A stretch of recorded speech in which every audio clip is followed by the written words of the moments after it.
No two love stories are the same. అవును sir. మీ ఎక్స్పీరియన్స్తో కరెక్ట్ స్టేట్మెంట్ అంటారా? మీ ఎక్స్పీరియన్స్తో కరెక్ట్ స్టేట్మెంట్ అంటారా?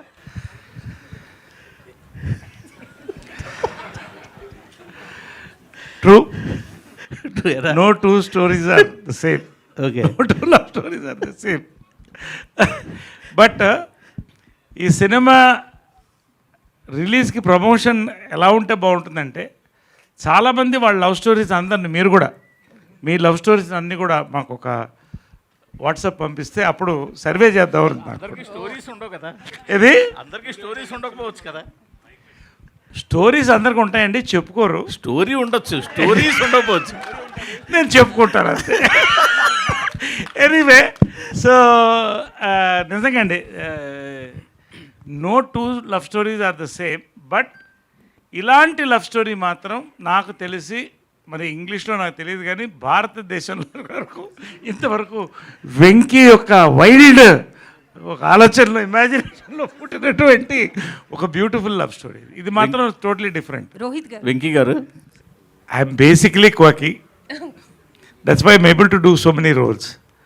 అఫ్కోర్స్ డిఫరెంట్ షేడ్స్ పడుతున్నాయి, వెరీ సీరియస్ రోల్స్ పడుతున్నాయి, ఎంటర్టైన్మెంట్ ఇట్లాంటి రోల్స్, డిఫరెంట్ క్వాకీ డాడ్స్ పడుతున్నాయి. నిజంగా దీనికి నేను థ్యాంక్స్ చెప్పాల్సింది మన ఫిల్మ్ ఇండస్ట్రీ యంగ్ డైరెక్టర్స్గా, ఇంక్లూడింగ్ వెంకీ నిమ్మలపూడి. నా మీద నమ్మకం, ఇతను చేస్తాడు. ఆ టైటిల్ నవరసరాయ అంటే భయం వేస్తుంది నాకు, ఎందుకంటే మొన్న ఒక డైరెక్టర్ని అడిగాను, మొత్తం చెప్పిన తర్వాత రెండోసారి కలిసి ఈ పాత్ర నేను మొయ్యగలుగుతానని మీరు అనుకుంటున్నారా అని. అంటే ప్రతి సినిమా నాకు ఫస్ట్ సినిమా కౌంట్.